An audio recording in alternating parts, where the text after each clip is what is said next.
morning everyone, missing you all. I'm going to read one of my favourite stories by Nick Butterworth, and the title is The Rescue Party.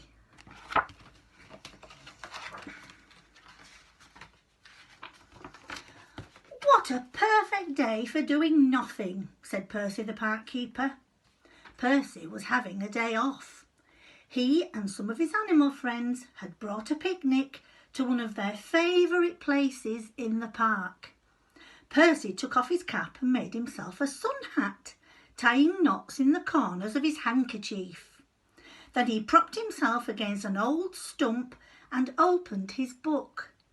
The animals settled themselves around Percy and waited for tea. This is them here, getting ready for a nice picnic. It was warm in the sunshine, and soon everyone began to doze. Suddenly they were disturbed by the sound of laughter. Percy looked up. 3 young rabbits, 2 brothers and their little sister, were playing a leaping game in the long grass. When they saw Percy, the rabbits waved. "Hello, Percy, we're pretending to be hares." Percy chuckled and waved back as the rabbits went leaping away. There they go.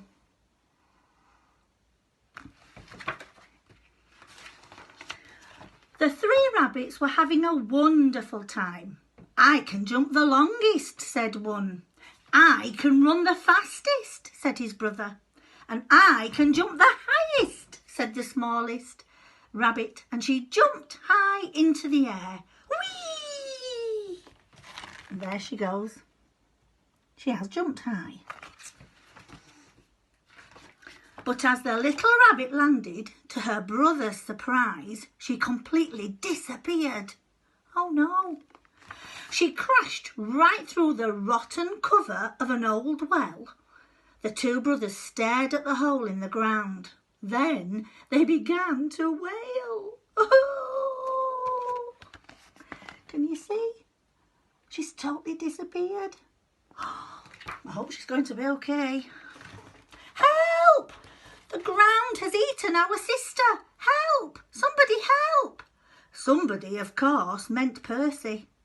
The 2 rabbits ran straight to him and told him what had happened. The other animals looked worried as Percy listened and sighed. "There's no water in that well," he said, "but it's very deep." He pulled on his cap and he jumped to his feet. "We'll need a rope," he said. "Come on." And can you see, I'm thinking, wondering what to do next. Percy raced away with the animals, following behind him. Before long, he was leading them back again towards the old well. Over his shoulder, Percy carried a long rope. Percy cleared away the rotten wood that had covered the well and peered into the dark hole. He couldn't see the little rabbit. She was perched on a log that had wedged itself halfway down the well. There they are, looking down into the hole.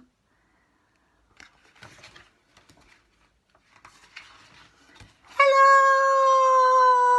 called Percy. "Can you hear me?" A rather cross little voice answered. "I bumped my head." "But are you all right?" asked Percy. "I bumped my head," answered the cross voice again. Said Percy. "I think she's all right." "We're sending down a rope," called Percy. "Tie it nice and tight and we'll pull you up." Percy lowered the rope into the well. The little rabbit wasn't quite sure what to do, so she tied it tightly to the log that she was sitting on. "Now heave-ho!" said Percy. Can you see her? She's waiting for them. Percy pulled on the rope, but nothing happened. He pulled again. "What's she been eating?" he muttered. "She weighs a ton." He pulled once more, but still nothing happened. Percy frowned. "All right," he said. Let's see what we can do together. Down in the well, the little rabbit was beginning to get used to the darkness. As she gazed around, she noticed that there was a small opening in the wall of the well. I wonder where that leads to, she said.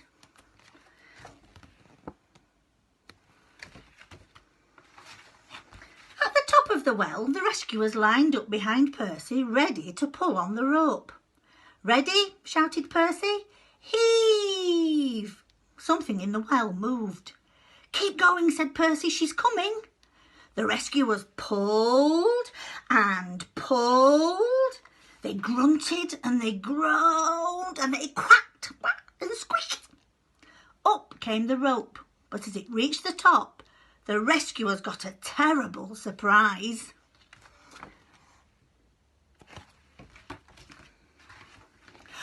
There was no little rabbit on the end of the rope. All they had pulled up from the well was a great big log. "Well, I'm blessed," said Percy. "What's happened to her?"